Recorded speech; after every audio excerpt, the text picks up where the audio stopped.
All right.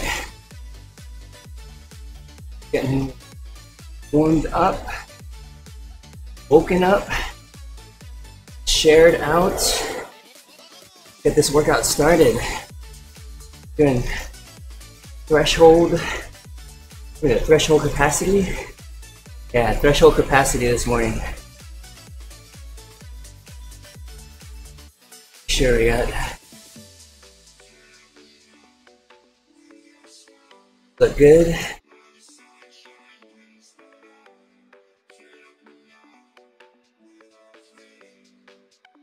All right, here we go. All right, good morning. My name is Jason Flores. Thanks for everybody coming on. Doing threshold capacity this morning. Get a nice warm up. I'll be answering any questions anyone has on Zwift Academy or workouts, layouts. I'm one of the coaches from the Endurance Lab by ODZ. So whatever you guys need, I'm here for you. Good morning, Pete. Good afternoon over there. 7 p.m., 7 evening. Morning. Sure, Pete, go shoot. You got a question?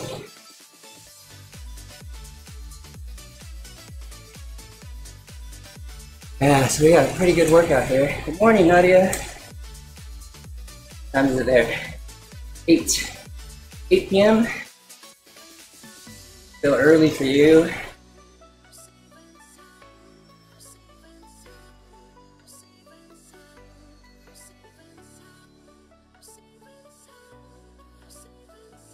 I'm also in the Discord channel.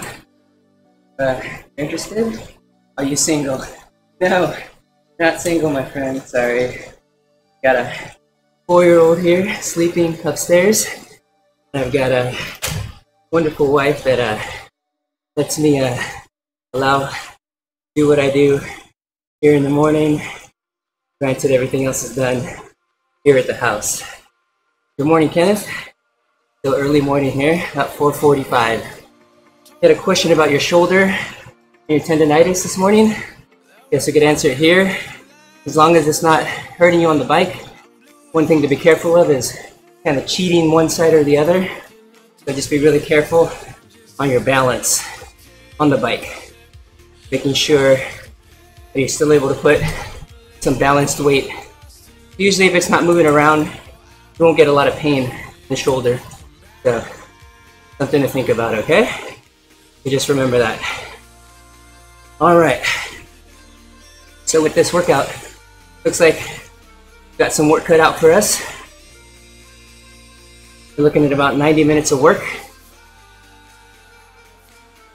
We've got a nice warm up. Again, speaking to warm ups and their importance.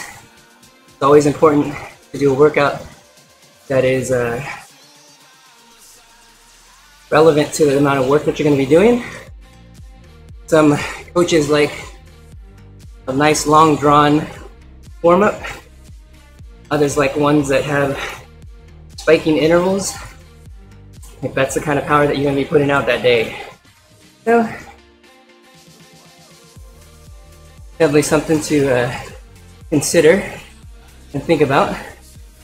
So keep that in mind. There we go. Got all our videos going here. There you go. 7:40. Nadia's awake at 7:40 p.m. waiting for a ride at 11:30 at night. You're crazy. I was saying, talking about warm-ups. This one's just a progressive warm-up. Real simple, over 15 minutes to get us warmed up and ready to ride. So it'll be progressive. Isn't bad, but it'll allow the body to kind of slowly warm up, get to a level where the body's ready to work. So still very important that we stay on the cues. So we'll try to take everybody through the workout, through the cues, and see how it does. So I guess to start out with, a little bit about workouts and warm-ups. Like I mentioned earlier, having one that's specifically made or used for the type of work you're doing, or just something that's consistent. Warm-up really, one, is to warm you up, but two, is for you to get a feel for how you're doing and how you're feeling. So if you're not feeling strong that day particularly, you should be able to feel that in the warm-up. So if we did this progressive warm-up every workout, or every time we get ready for a race or a ride, you'd be able to tell, oh yeah, my legs, they're feeling heavy today, or that sort of thing.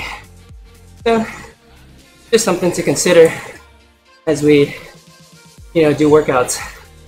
It's not just to mindlessly turn the pedals in hopes that the body wakes up. There are some mental cues, some things that you can use to find out how you're doing, kind of in your mind, and refocus. On that, there's been some really great research. We have some partners here at Team ODZ that we're looking to integrate a group called Mental Grit. Essentially, it's the idea of training, or the ability to train that mental toughness. So definitely look into that. And not only do we train our aerobic system, our anaerobic system, there are now tangible ways to train our mental toughness as well. So when your back's up against the wall, you're trying to climb that climb, close that gap. At that point, you're able to dig deep into your training and really give it all you got and be able to rise to the occasion and rise to your full potential, essentially.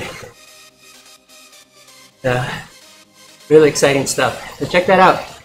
True Grit Consulting on Facebook. Something we found really interesting. Would love to share. Good morning, Justin. Thanks for joining in. Doing some workouts here. Trying to get some work in before the weekend starts here. So early. I'm here on the west coast of the United States. We're just talking about the importance of warm-ups. They're not just mindlessly turning the wheel, but in fact a gauge to see how you're feeling and how you're doing. This would be a good time to talk about kind of the workout structure and kind of things that we've been seeing as coaches as Zwift Academy comes through. Seen a lot of riders. Last week was all about FTPs and setups and that sort of thing. And this week is all about workouts and the expectations put on us by those workouts, whether they be cues or whether they be low cadence, high cadence, high power, and all these things. If you're new to workouts, definitely good questions and things that can all be stimuli.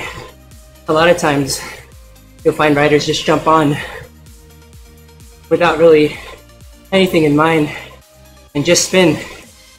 And what happens to that time, it can sometimes not be as effective as it can be to reach their goals. Granted, there are times where you should just get on, really turn the numbers off and just ride. But if you're looking for performance gains, making sure that you're hitting targeted numbers and working in zones that will help hone in your power, raise that FTP, I think are very important. So we'll talk more about zones here in the rest period as I get up towards 300 watts for the warm-up here. Oh man, I'm gonna need to get a towel too.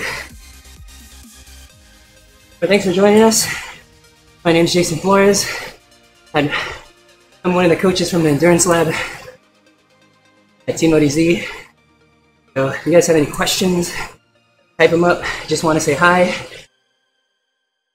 Type a message in, and I'll answer your questions about the Zwift Academy workouts, workouts in general, how to space them out, how to, whatever you can come up with. I'll try to get you some answers.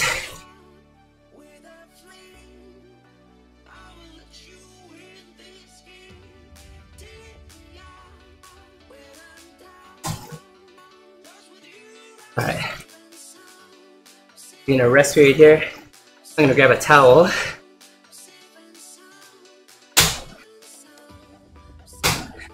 Be right back.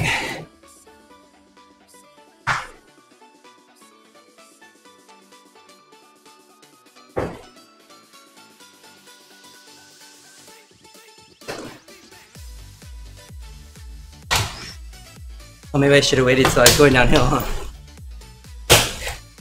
Not lose time. I'm back.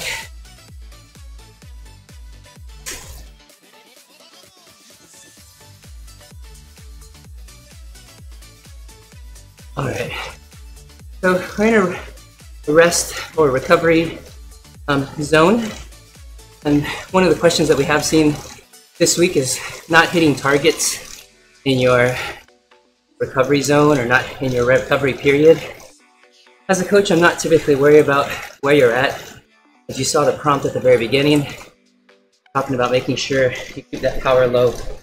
I'm probably more concerned that you continue to turn the pedals really at any wattage or any pace that will allow the blood to get flushed. Kind of moving, keep moving during that time. If it means that the numbers in the red, kind of a necessary evil because we need to put some number down for this rest. 4 Zwift, 4 targets. A lot of us would leave the rest periods open to pedal backwards, pedal super easy in the smallest gear, or depending on the difficulty of the workout, just slowly pedal backwards. Sometimes, if the effort is high enough, that's all you've got left in you. So that's something to consider. So thanks for joining on, everybody.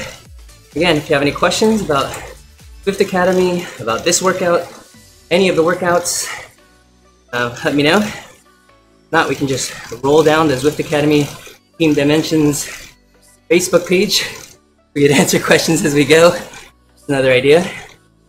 But thanks for joining in. We're going to be starting our,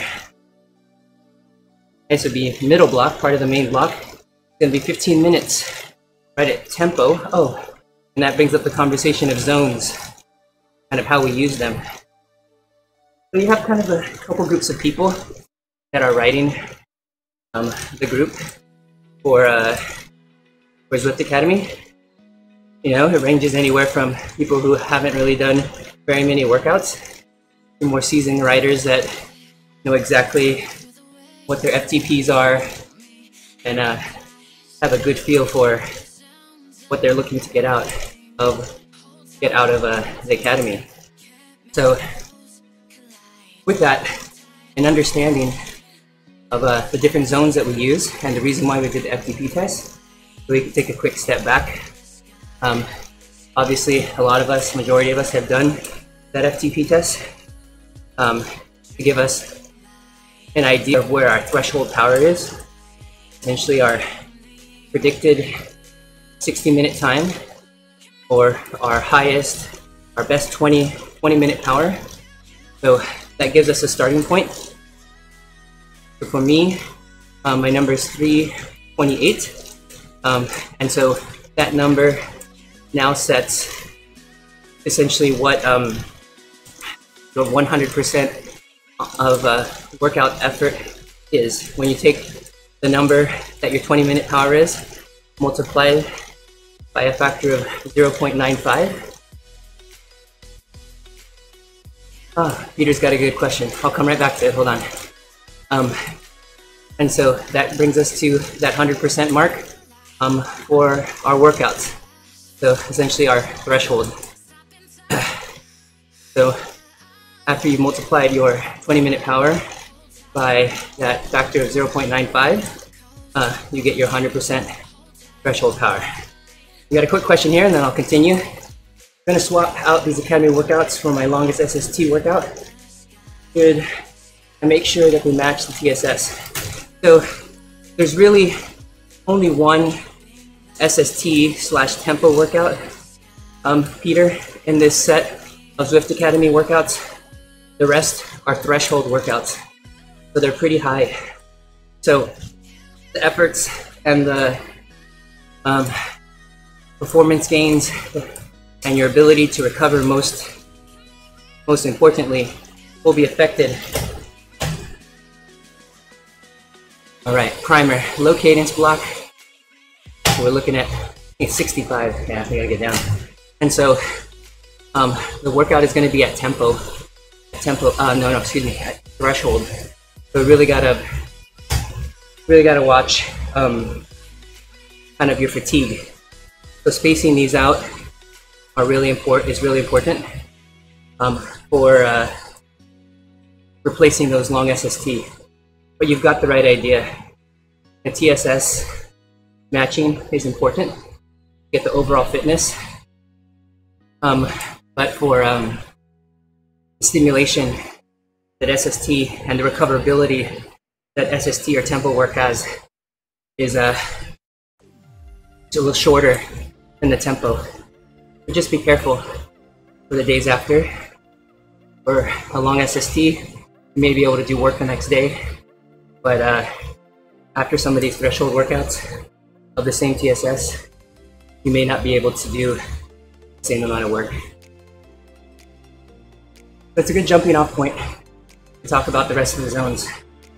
Where we left off was talking about our threshold level, which today you'll see a lot of. You'll see above that as well, looking at the line up here on the screen.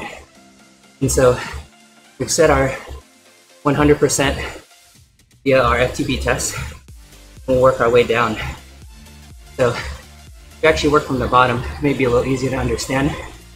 And so think of different zones. We'll call the 100% your threshold, or zone 4. Then we'll go back to the bottom at zone 1. Zone 1 is recovery, real easy work, allows you to spin out your legs. One of the hardest zones to stay in for a lot of riders. Super low power. For zone 2 is our endurance pace that you should be able to maintain a long time, indefinitely, depending on fuel, of course. And then something that you target for those long 100K, 100 miles, big rides, whether it be here online or in real life. Next up is a really important zone called tempo, or zone 3.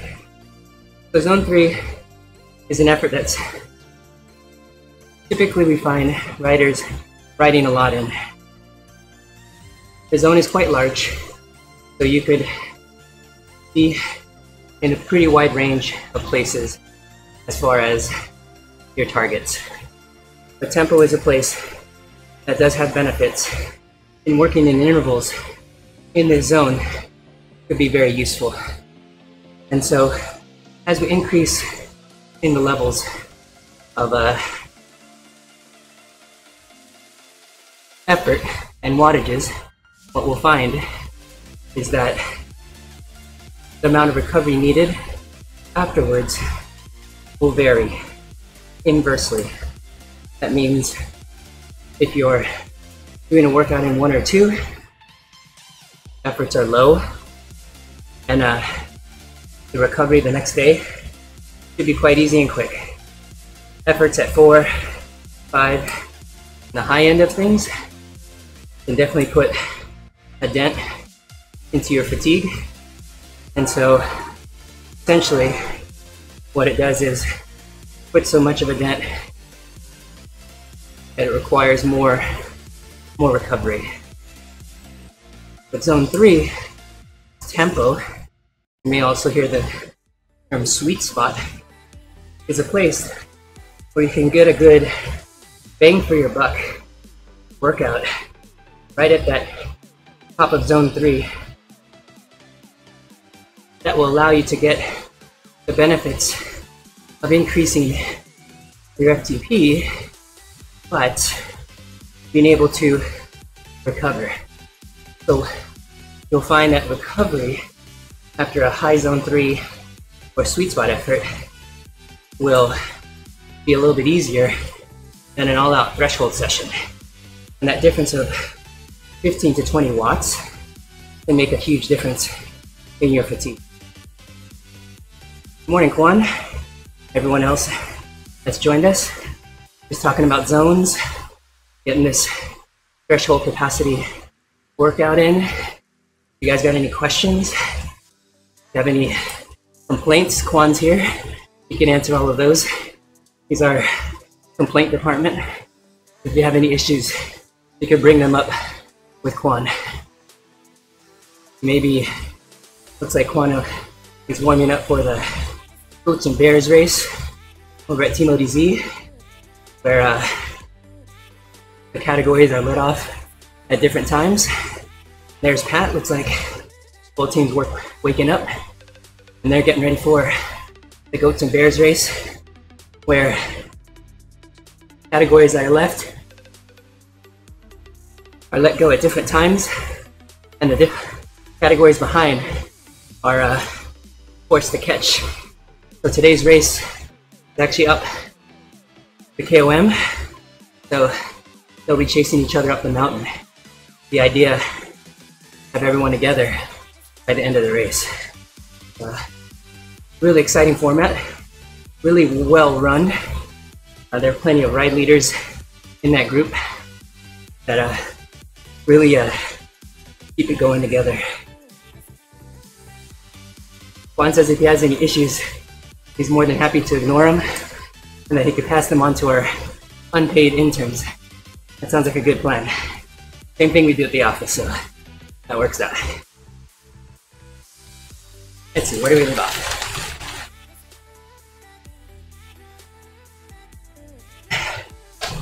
So we're chatting about the sweet spot zone and your ability to recover.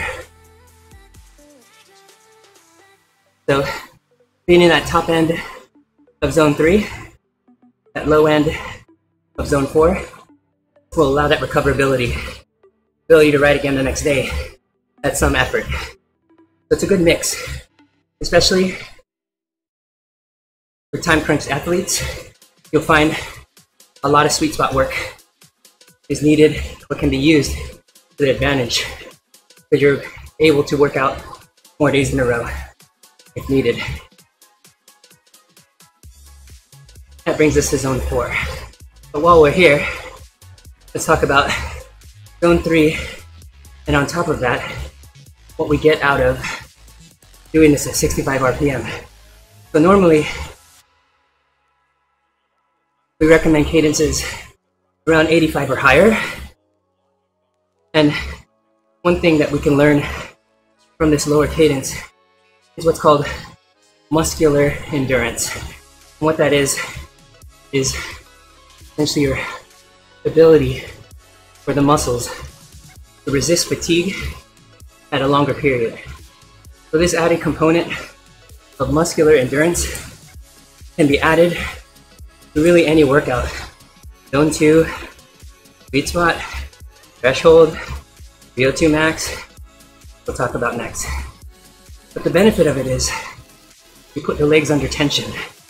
Tension is much higher when the RPM is this low. So it may seem silly, but there are times when we're climbing, whether you run out of gear, or the grade is too high, and you've got this heavy of a pedal, and that's what it simulates. So sometimes, a lot of times, riders online will spend a lot of time at 90, 85 RPM, and then you'll run outside, run out of gear, and not have any time under tension, under this lower RPM. That could be an issue.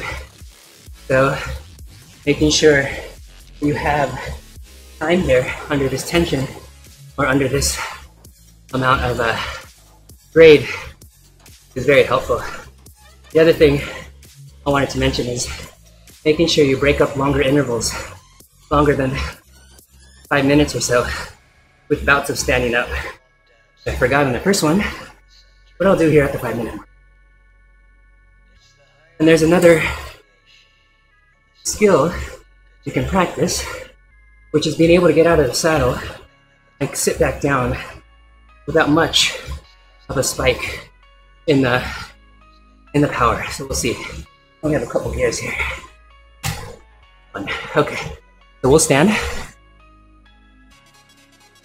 You notice it takes a moment for my wattage to come up, and keeping it even is a bit of a challenge. So the goal would be to kind of stay close to where I'm at or my target, to not overdo it. A lot of times when people stand, it becomes a sprint. And really that's not the goal. The key here is when I sit down. I'll sit down, I'll go back to the gear, without too much of a spike, get back down into my zone. So the whole time, we looked over the average of the interval, standing and sitting, should be the close to the same. But what we were able to gather was some time out of the saddle, our ability to give ourselves a break, stimulate other muscles, being able to continue on, pretending, visualizing as if this was a 15-minute climb, let's say. Well, welcome everybody. Got a good amount of viewers up there. Thanks for joining in. We're doing threshold capacity here. My name is Jason Flores, one of the coaches from the Endurance Lab by ODZ. Welcome. I'm answering any questions about workouts in general, Zwift Academy workouts in particular, layouts, the rest, whatever you got. Chime in, say hello, ask a question. I'm more than happy to expand and have a conversation. We're talking about the ability to transition from standing to sitting, and ability to not have a spike. So I was saying a lot of times people stand up, they're sprinting, spiking their power, and in fact, the goal is to maintain things, keep things steady. So, something to consider.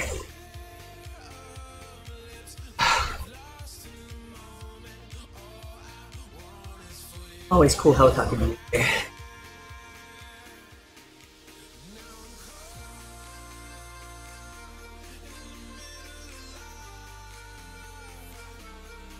A little bit high on the power here. Bring that down a bit. Got 2 minutes left here. This whole green zone, 290-ish, around 85 or 90% of your FTP. So what it'll allow you to do is really tap in that high end of threshold. And again, adding this low cadence gives you that muscular endurance, ability to keep tension in the legs. When you run out of gear, going up a steep grade, or just over a long day. So stimulating anything from 1.5, 2.5 times your time in the saddle. when you're talking about bang for your buck, adding a couple tricks like standing and located drills make a huge difference in your 1 hour session on the trainer. We're just about there. Definitely can feel the fatigue. My heart rate has come up a bit. It's been a long week. This will be about my 8th or 9th hour. Pretty high on my end of weeks. Really only put in about 6 to 8. It's the end of a big block for me. Getting ready for my A-Ride race, which is in October. So we'll start some really specific work in the next couple weeks. Getting ready for that. So got a nice 10-minute rest, about 30 seconds. We'll chat about that, and then we'll go from there. If you have any questions, type them up. Want to heckle? Say hi. Come on in. Hope everyone's having a good week. Workouts, races, rides. Got a good set of ride leaders in the Zwift Academy. Need some really, really good rides out there. Just about there.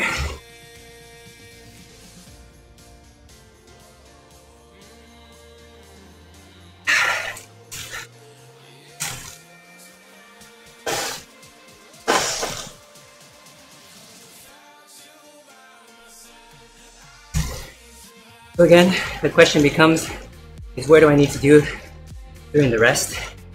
More importantly, I feel it's making sure you hit a good cadence and you get those legs recovered to have strong intervals during the high intensity portions. So really good in that respect. So looks like we're here headed up to reverse KOM. Again, if anybody has questions, I'm gonna jump on the Facebook page. Let's see.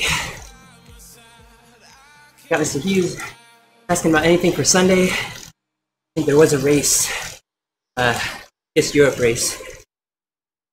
So making sure that you have the filters filtered for all races in your Zwift app. A lot of times we find riders selecting races, like in this example, where maybe they're a C, D rider and they unclick A and B because they want to ride with riders of their same level, and they may miss other rides that are available to ride. So making sure that you have those boxes, those circles clicked. So let's see what else we got. Got Richard Curling doing the workout 3.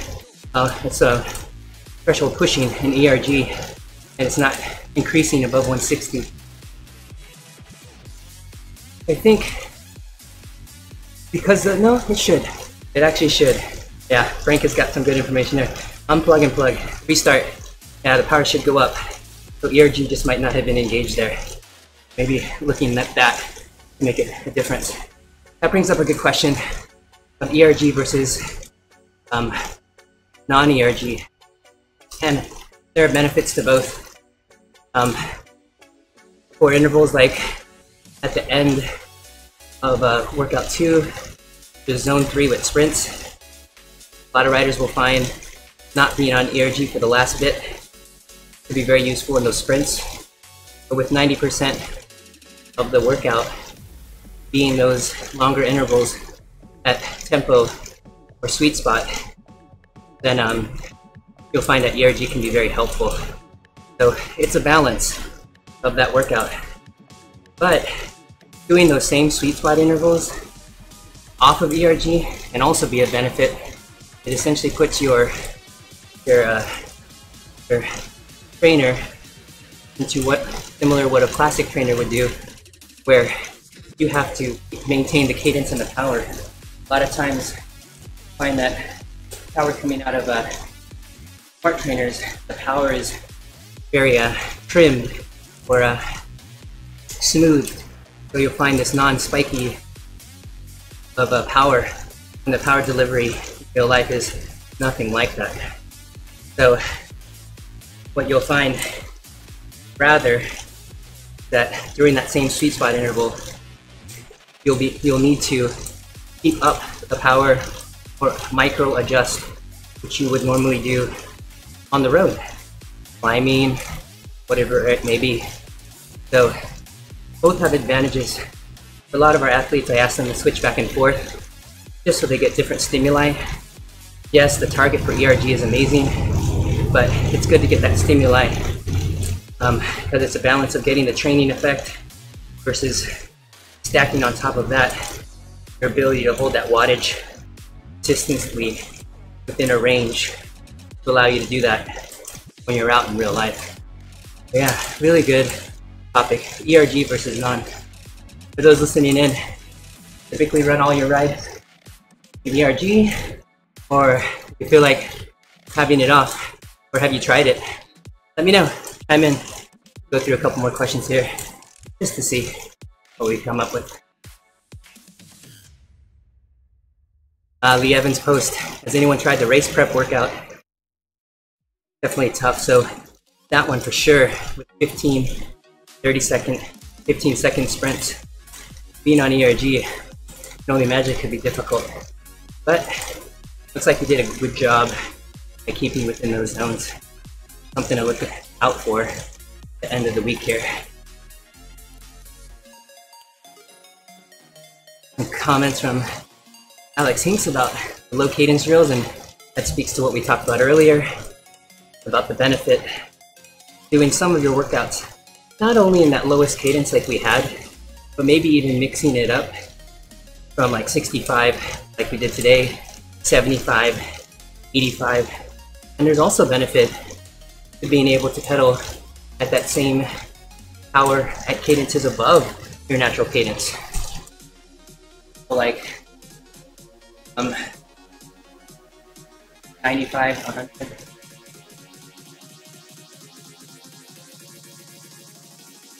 Coming up on that 45-minute mark, a good time to talk about fueling and hydration. Definitely hydration is important. Making sure you're getting enough fuel in, and then hydration and water. As far as fueling, a couple different things that I like to try, I like to use, and I like using real food. And a lot of conversations can be had about fueling and hydration. Definitely fueling on these 90-minute or longer workouts are important. So today, I got this really cool bar. It's actually made of raisins or dates, nuts, a little bit of protein powder, coconut shreds. Put in here. You could add like chocolate chips. Yeah, that's about it. Oh, chia seeds. Just a little bit of this and that. Majority of it being the dates or the raisins to give us that the bar feel, of course, and give us the carbohydrates and sugar that we need. Pretty tasty. My son calls them energy bites. Feels like when he eats them, got all the energy in the world like a superhero. Can't go wrong with that. Typically, around this halfway mark, I'll try to get something in. Looking at the workout, there's not much rest between now and the end of the workout.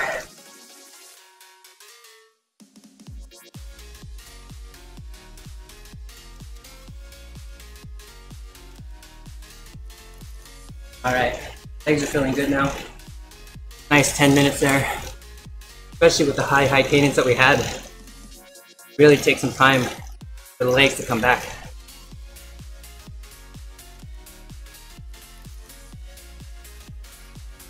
So a lot of times people ask, kind of how much should we be thinking eat during these intervals?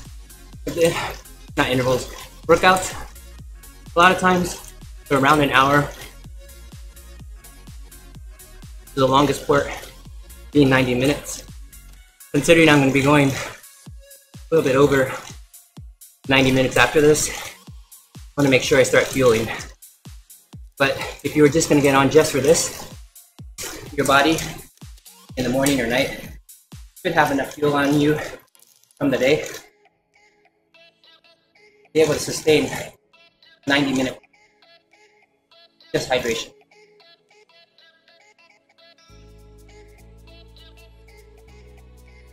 Speak to hydration.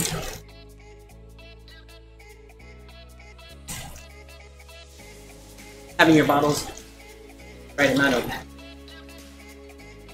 carbohydrate solution, electrolyte is really important. Scientists shown us around a 4 to a 6% solution in our bottle can help with absorption of that carbohydrate into the stomach without bloating the stomach. So having that lower concentration versus the 6 to 8% that you'll find in a traditional sports bottle is important. So you're looking at around 30 grams of carbohydrates in that bottle, and literally the amount of a pinch of salt in that bottle. All right, next up we've got 1 minute of 350 watts, right about here.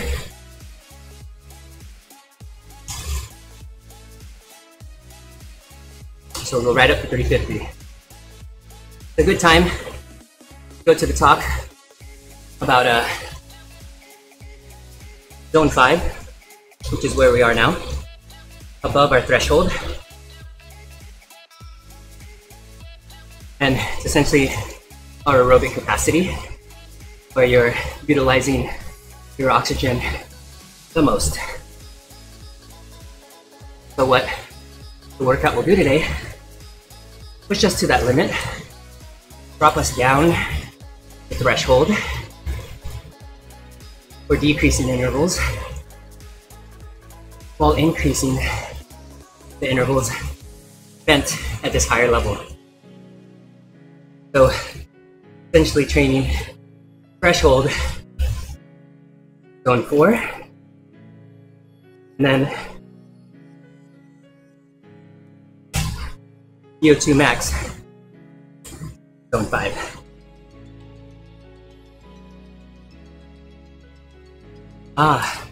There is a 3-minute break. But couldn't quite show it. Oh, I see it there. That's good. I thought we were just gonna go straight.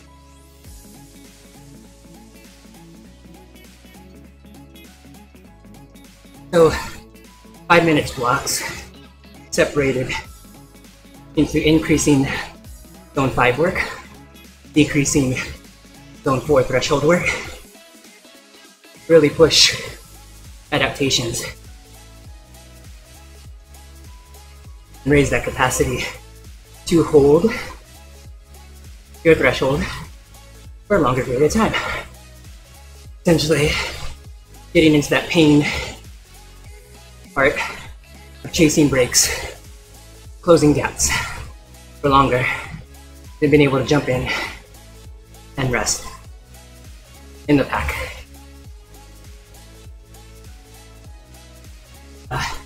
2 minutes here.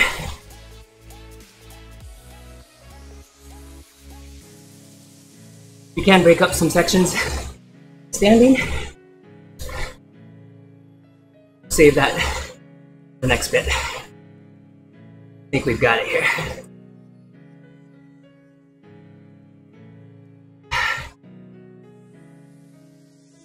Getting dialed in, getting comfortable. Right at your threshold, right below it, right above it.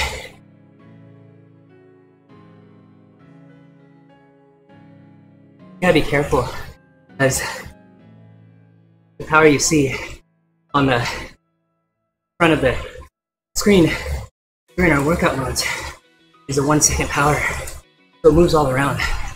So having a Garmin that I use with a 3 second power is very useful, as well as a lap average allows me to know if I'm on target. Talk more about that setup in a minute. Thanks for joining in. We're doing threshold capacity. We're in the main chunk here.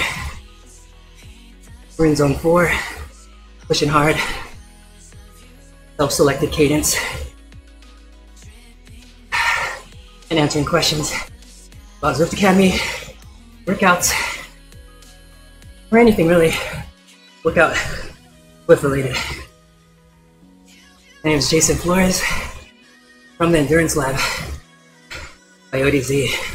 Definitely check it out. About that on the next rest. About 45 seconds left here.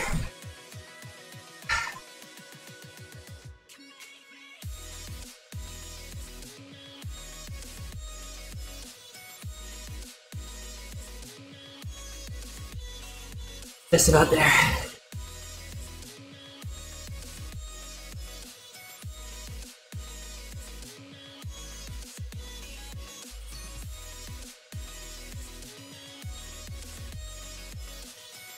Make sure you finish the interval. Get all the way through the gate. It's a little bit hot. This interval was about 3:35. A little too high threshold here. But from the look of the pumps, it may feel that you're going too high. Sorry, too low. What I'll do on my Garmin, really only have 3 displays. 3-second power on the top, lap power in the middle, and the current lap length on the bottom. And every time I go into a work session, I'll hit lap. What it'll do is give me an average for that lap and give you something, a more steady number to look at. It's really important that you recover during these short sections, as well as stand up. We'll take 2 opportunities to stand.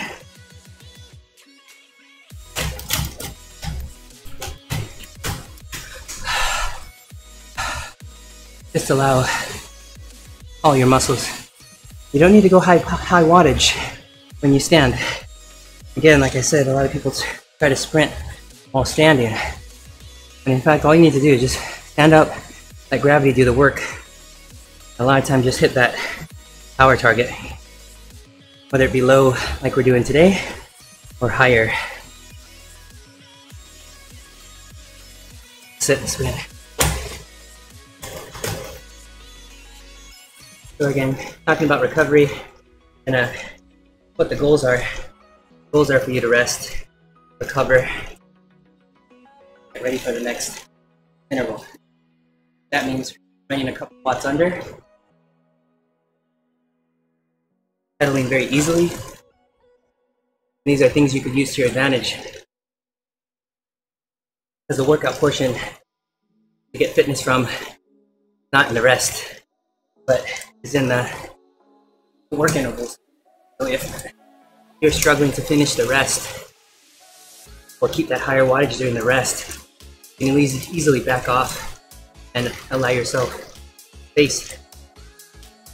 We've even had riders in the lab increase the length of their their rest intervals, just so that they can come back. Sometimes pausing the workout for 30 seconds, pedaling backwards for 30 seconds can make a huge difference and to make or break in the finishing of a workout versus dropping the last sets of intervals. All right, we're about to get back in. Start this off with 30 seconds of standing and we'll work our way from there. Here we go.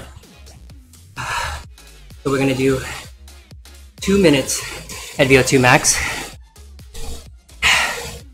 And then we'll do 3 minutes at threshold. So I'll do 30 seconds standing.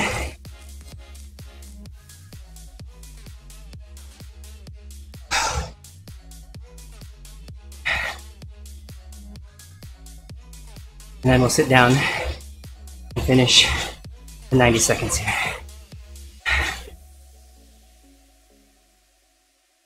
Thanks for joining in. We're doing threshold capacity here. In the second main interval of VO2 max work, 2 minutes. And we'll do 3 minutes at threshold. Answering questions about Zwift Academy, workouts, anything you got. Thanks for joining in. Type a message, ask a question. More than happy to answer for you.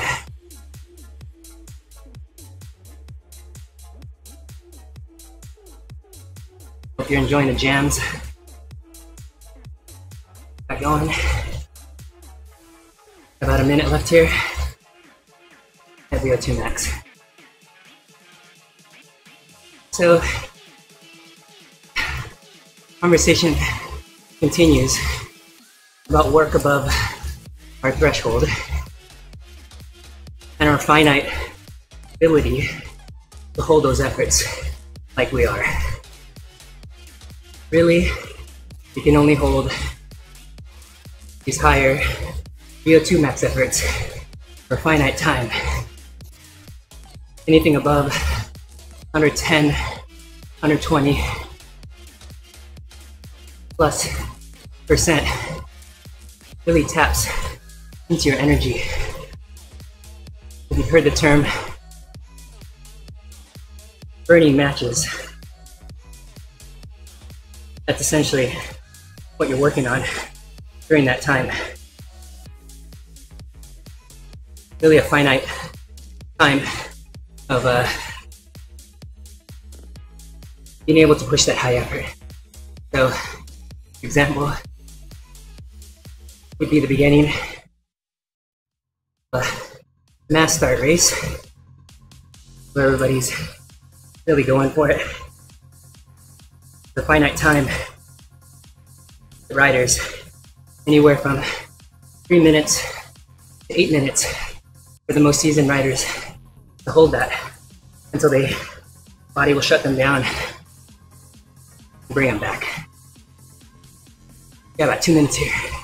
Talk more about the zones, the energies here during the rest. Almost there.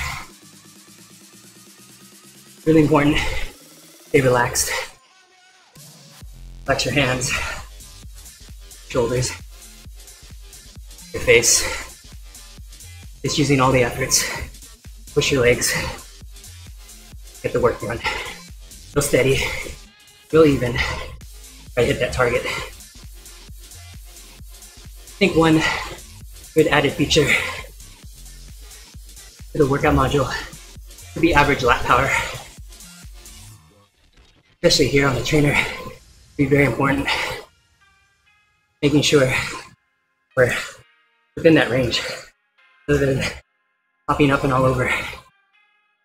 So from the looks of it, they show that I'm okay, but my lap power shows just slightly under at 317.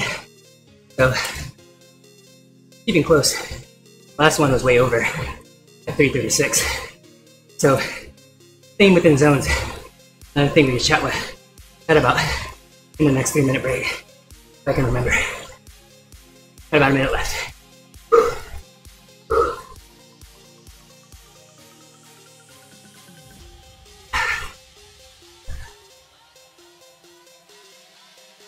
Almost there.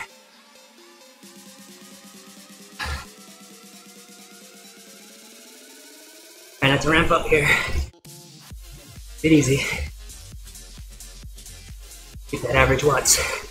That's where the Garmin can come into play.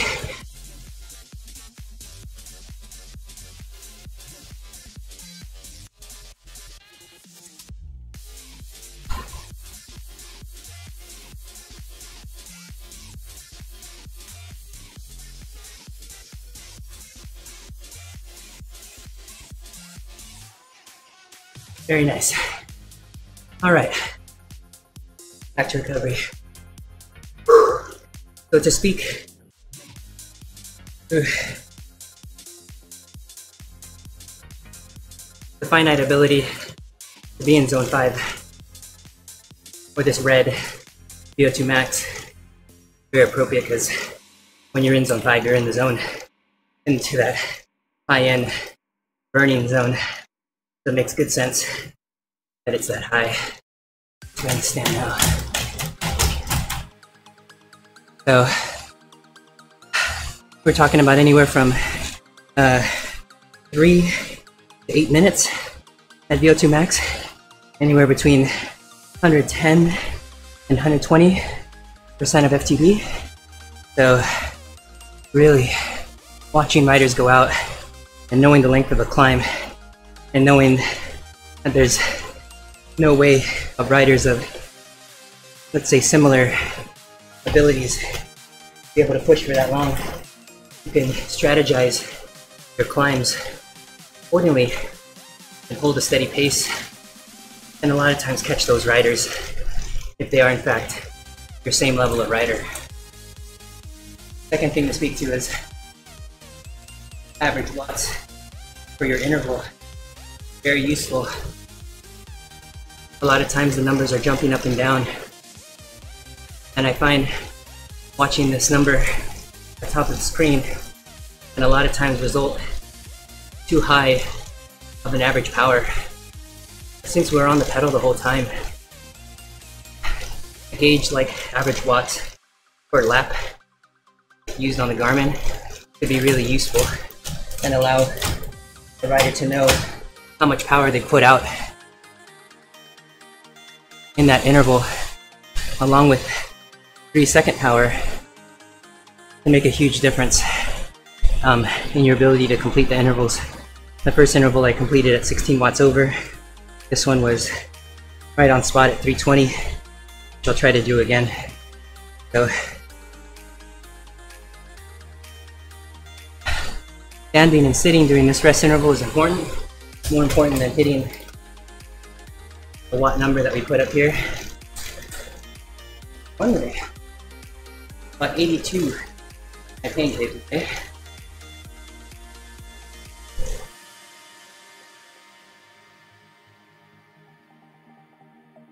All right, so we've got 3 minutes, VO2 max.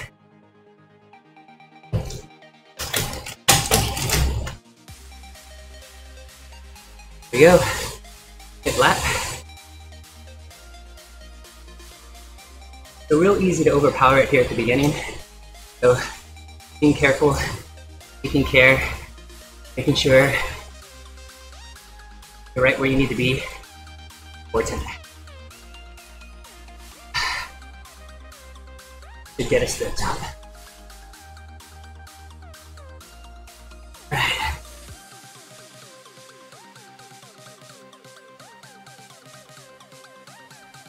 Thanks for joining on. Hope this has been informative. If you have any questions, you let me know.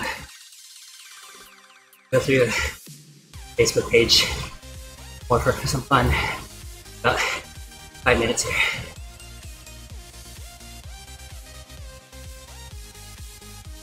Not bad. 340 right now. Keeping it steady, keeping it strong, being on top of the pedal, really important.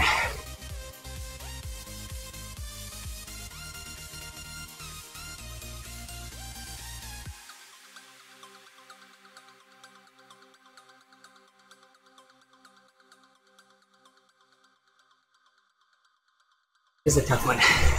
We just have 2 left. This one, 1 more.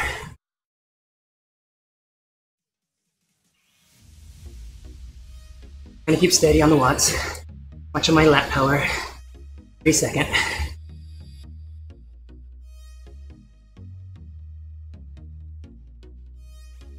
Hey, morning Brett.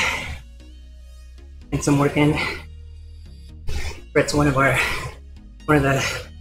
Zwift Academy ride leaders, as well as a ride leader for Team ODZ. Great leader, by the way, and great work yesterday.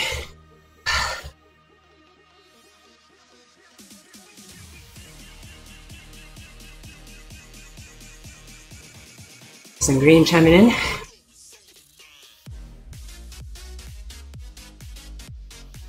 The thumbs up. Stay dry out there, Florida. hanging out with Irma.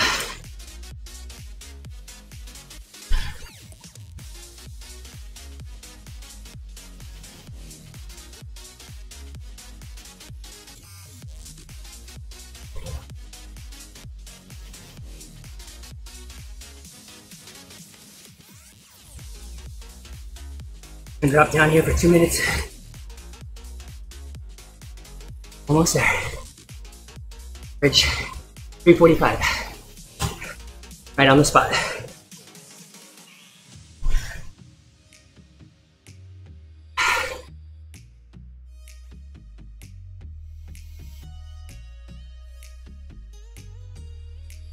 Hey Adam, all right, like that.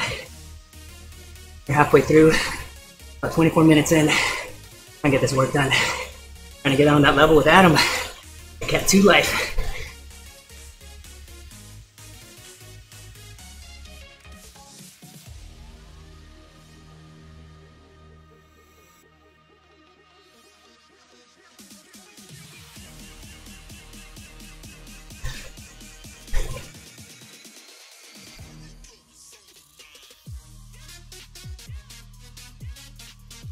About a minute left.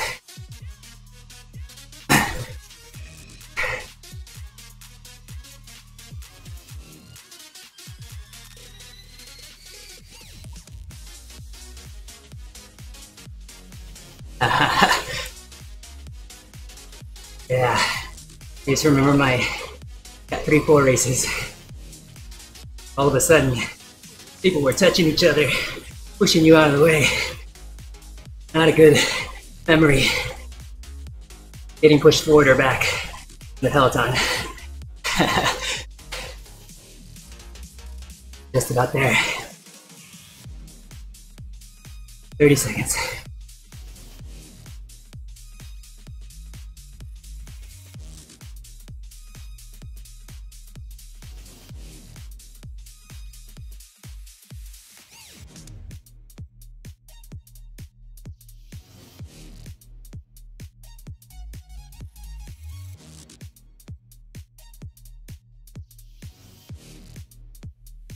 Funny thing about going downhill here, using super tuck like this, they get my gear.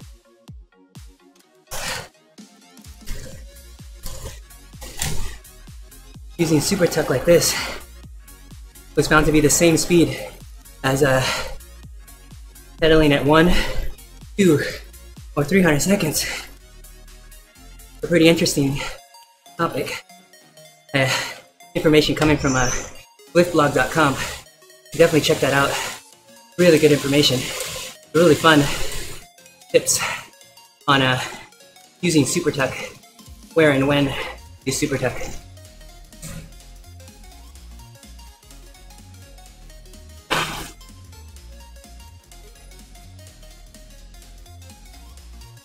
So coming down the Epic KOM now, I'm looking at got one more part of the pretzel coming here. If you're wondering what course I'm on, I'm actually on Reverse Three Sisters, which I encourage a lot of our endurance lab riders to use as a tempo sweet spot work, where they will ride zone 2 on the flat and the downhills, and ride zone 3 up the other section, up the hills. So up the reverse, up the volcano, and up the reverse Epic KOM. It's nice because they're longer climbs on the Reverse Three Sisters, so you'll find a lot of riders using that to their advantage. Got one more section left. 5 minutes to go. Thanks for the ride on, Brett. All right. Oh, let's see. Any other cool questions on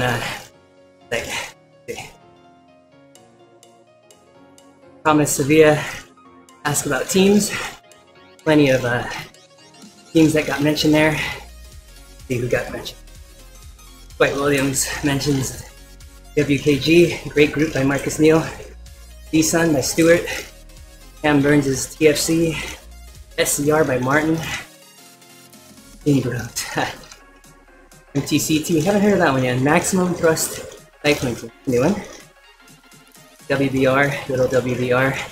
Probably seen a couple of their races in the module. Do a good job at making sure that we have all different times to be able to race and ride.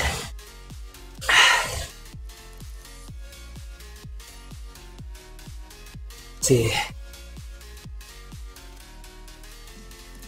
All right, here we go.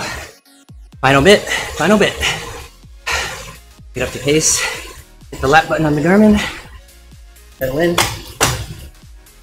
Get it done. 4 minutes.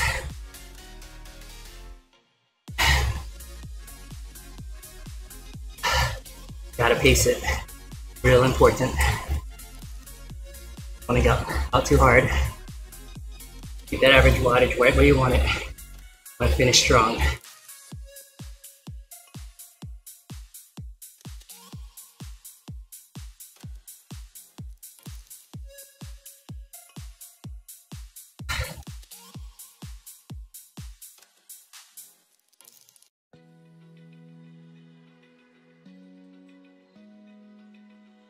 Here you go. 3 minutes. Here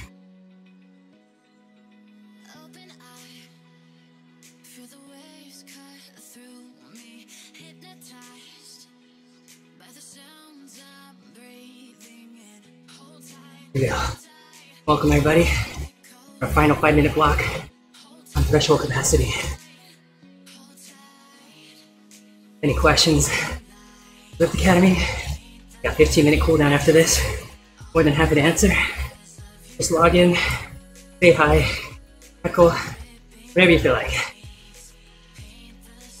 2.5 minutes left.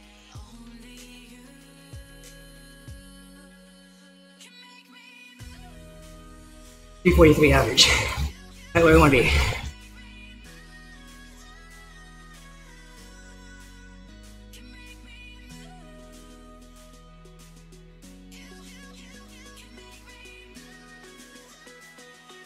Two minutes.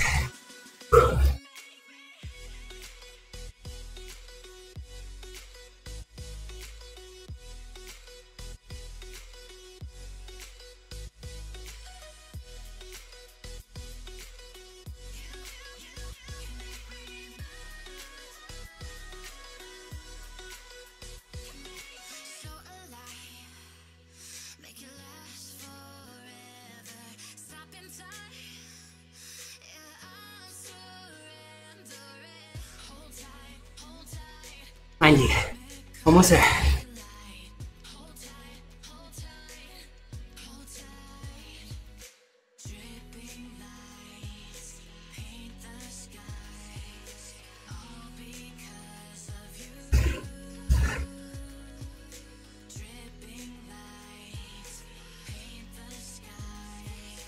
One minute.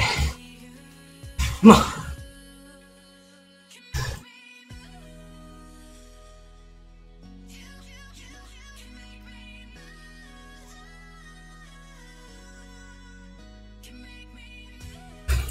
Four minutes will get you past most of the climbs on Watopia. The longer climbs, Box Hill and at the KOM, are definitely longer. Makes sense. You won't be riding VO2 max.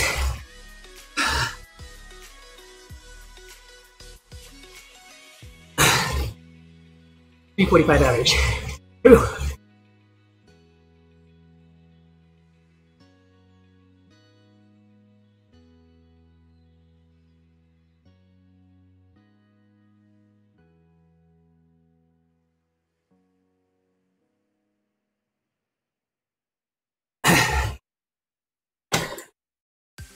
$60 seconds.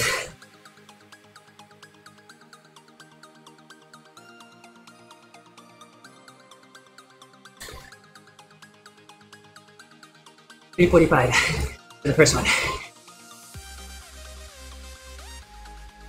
Visualize the end. 40 seconds.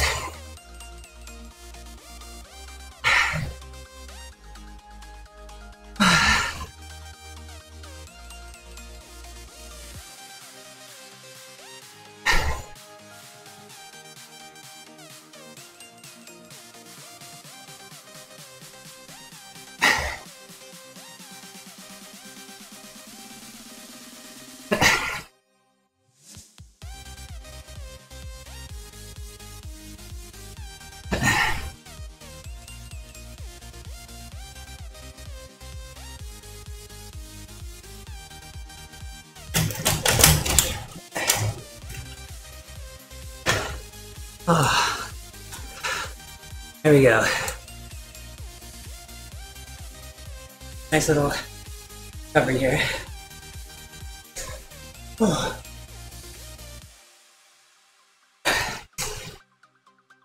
Right. This 5, 10, 15-minute cool down. Really important. Try not to skip this. Main goal here, getting spun down around the 80, 90 cadence. Get your heart rate down to 150 from 160, and it's dropping. So, thanks Nadia. Definitely a challenge. But remember, each of our workouts are tuned to our FTP. On any given day, you may feel like you don't have it. So there are ways. Let's see how it shows up. There's a spot here. You can increase or decrease right in the corner there for FTP bias. And you could drop it down anywhere from 1 to 10, but to 5%, where you'll be able to get a doable amount than you want. A lot of times riders will ask, is it better for me to skip an interval, quit the workout, or keep pushing through? I think before all of that, think about dropping the bias. Even if you were to drop 5%, on some workouts even more, you can still reach the goal of the workout and getting some work in. It could be to your benefit. So, lots of tools for us to be able. Oh, Adam, kicker time. Yeah, that's the upgrade. Remember when Adam first started, he was on his fluid 2. He was getting frustrated all over the place. And I think within about 10 or 14 days, bit the bullet and bought a power meter. Never seen him since. Been riding away on the front of the pack ever since. Right, Adam? Yeah, best practices here for workouts, training, for riding. Yeah, power meter. The best bet having on the trainer and in the real world that same measure. So many times I found athletes that I train having all different kinds of power meters. And fortunately, and unfortunately, all the power meters are accurate to them same selves, but compared to each other, they may not be. So the absolute number, the absolute FTP, doesn't have a real measure when measuring against someone else, even with the same power meter. Really, you're just trying to gauge change over time, your FTP. Thanks, Adam. Yeah, Endurance Lab and coaches we have there, Ian Murray, Mitchell Dangermon, myself, great group. If you're looking for an 8-week session, a boot camp, whatever you're looking for, check out the Endurance Lab by ODZ. But yeah, back to best practices. They're definitely precise. The fact that time after time, that was what I meant to say. They're precise, meaning that time after time they'll give you power, but may not be accurate across different devices. So it's really important to dial that back, or to understand that between devices they differ. So having a different power meter on your trainer and outdoors can be problematic, but for some trainers, typically high-end ones, got an athlete just this week found his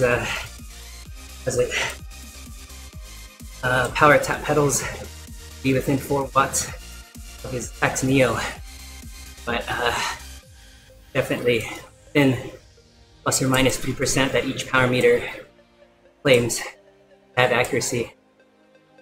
So just a thing to watch. We're at 10 minutes on the cooldown. I'm just about done here. If there's any other questions, let me know. Thanks for joining in, everybody. It was a great workout overall. I think there's things to learn from every single workout. Even coaches like myself doing other coaches' workouts, like us doing, a lot of the endurance lab riders doing train sharp workouts be of good benefit, just to get a feel what other coaches have out there. As a coach, good chance to explain some of the things that we look for in workouts. The topics we talked about today are different zones, how they're established or anchored from our FTP test or type of 20-minute test, and then the recovery required for each of those zones, as well as the benefit training at different levels like tempo or high tempo or sweet spot, and then a threshold. And then lastly, we talked about muscular endurance, and a lot of people asking why our workouts are at 65 RPM, and it's just adding that extra bit. So not only are we training that part of the workout at the beginning, sweet spot tempo zone, but you're also training muscular endurance. But you could tack that heavy pedal, that low cadence on really any workout that you do out there. It'll allow you to get that work in, even at a sub 2 ride, let's say, or an easy endurance ride. Really drop down the cadence, get that muscular endurance work. These are things that you could sprinkle on top of any other workout to allow you to get work in. Second thing you sprinkle on there is being able to transition, sitting, standing, sitting back down, able to hold. About halfway through the cool down here, I'm down to pretty much base heart rate here, 123. So definitely where I want to be. Legs kind of spinning, getting your heart rate back down. So again, thanks for joining me. I'll be back probably next week. We've got a couple other interesting workouts to do. One with threshold capacity. I decided on this one just because it's a little bit more dynamic to explain. Threshold capacity is kind of a straightforward, by 15 minutes kind of grinding. I do a lot of SST work in general. I'm coming off of 80 minutes of sweet spot from 2 days ago, so kind of decided this for today. We'll see everybody next week. If you have any questions, great job to everybody at the Zwift Academy, all the ride leaders, thank you for all your hard work. Dan Foster, all the guys at Zwift, Johnny Nalbert, Jesper, all you guys doing a great job trying to answer questions. Oh, Taylor at Zwift answering all the tickets. Yeah, this stream, definitely we're not nor represent Zwift, but just really avid super users that love what we do here and want to get that information out to you guys. Answer questions when we can, when we're available. A little bit more seasoned, we've been here for a long time. Anything else we can help you guys out with, definitely let us know. All right, have a great weekend, everybody. See you next week. Check out our schedule on Zwift Live by ODZ. Schedule up here in a moment.